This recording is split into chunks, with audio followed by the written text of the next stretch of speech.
आदर सहित नमस्कार। आप सभी को विवाह के शुभ अवसर पर सादर आमंत्रण। हम श्री रामदीन कुशवाहा और श्रीमती मुन्नी देवी अपने प्रिय पुत्र हरिकेश का विवाह श्री शिवराम कुशवाहा और श्रीमती फूलन देवी की सुपुत्री चिंकी कुमारी के साथ सादर आमंत्रित करते हैं।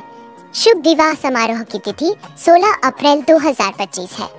आपकी उपस्थिति न केवल हमारे इस खुशी के पल को और भी यादगार बनाएगी, बल्कि आपके आशीर्वाद से इस नए रिश्ते की शुरुआत और भी शुभ होगी। आइए इस खास दिन को मिलकर प्यार और खुशियों से भर दे। धन्यवाद।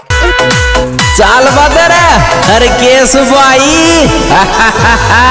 हेर मारा दिल माया बाजा हर बना मन को लागे तू आजारी। मारा दिल माया बाजा हर बना मन को लागे तू आजारी।